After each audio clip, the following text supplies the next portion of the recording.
Hey everybody, this is going to be a fun one because today I'm going to compare Stroh's beer brewed in La Crosse, Wisconsin and Stroh's beer now brewed by Anheuser-Busch. So my guess is that's coming out of the AB plant in Columbus. But this first one is from City Brewing in La Crosse, Wisconsin, which is also a Pabst contract brewing partner.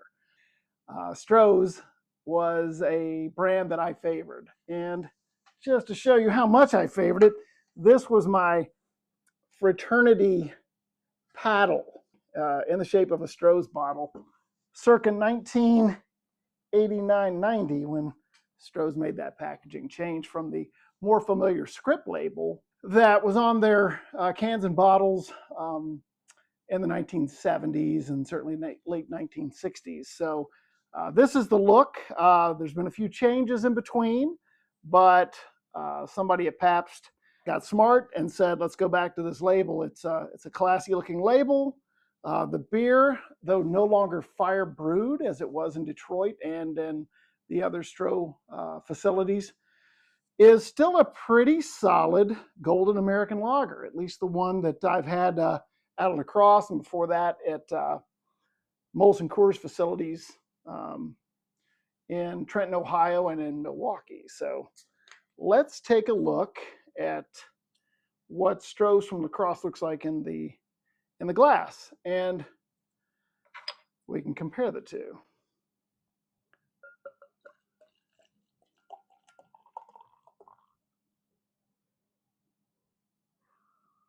So there she is, looking very pretty. And here's the newest one from Anheuser-Busch under contract. Ooh.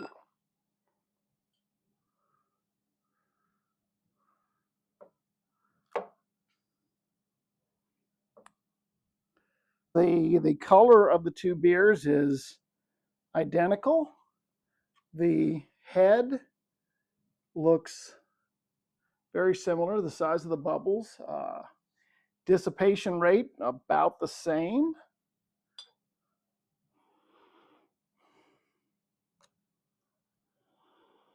Aroma is identical. Yeah, it is. So let's have a taste.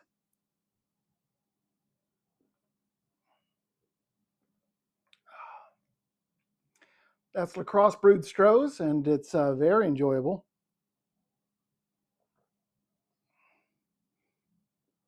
It's a little sweet. Stroh's has always been a little on the malty side since I've been drinking it, but there's definitely less hop character these days than what we used to get in the 1980s when I was really pounding Stroh's.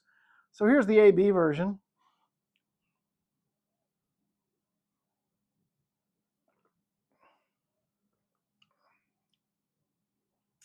Ah, there's definitely a little more hop bitterness in this version. And yeah, it's not quite as sweet. And I'm not quite sure, having been a Stroh's drinker for many, many years, which one I prefer.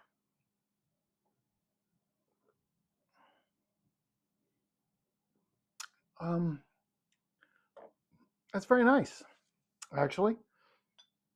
Maybe a little more balanced. This one tends to lean on the sweet side, but both are quite nice.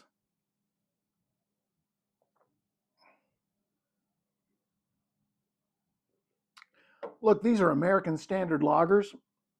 The differences between beers like this are always going to be minimal. I served on a lot of taste panels over the years, working for various breweries, and these beers are very close, but they're not the same. It comes down to a preference. They're close enough. They're both listed as 4.6% alcohol. Color's the same, but I'm going to say the AB version is a little hoppier and maybe a little thinner. Both are quite enjoyable. If you've been drinking Strohs for a long time, there isn't enough difference between these beers to complain. I see a lot of guys are like, oh, it's crap now since they moved it over here and there. What you have to remember is both of these breweries are very advanced facilities with lab technicians and top-notch brewmasters. The Anheuser-Busch breweries are some of the most advanced breweries in the world. They can duplicate any water source on earth. And though the fact of the matter is, with this many beers coming from the Pabst line of products, there probably is several, two or three beer streams that they use. You can bet they're not brewing a batch of Strohs and then a batch of National Bohemian and then a batch of Pabst Blue Ribbon and a batch of Old Style. It's not how that works in modern breweries. But bottom line is, if you're a Strohs drinker and you're complaining that this beer is too different, I'm going to challenge you on that. I don't think that's right. I've been drinking Strohs since 16, 17 years old, and it's changed a lot. It's definitely not the beer that it used to be, but this is still a pretty darn good beer, and it's a great lawnmower beer. So I'm happy to say that they didn't ruin Strohs by moving it over to the Death Star at Anheuser-Busch. It's still pretty good, and I drink it. So I hope you'll give it a chance.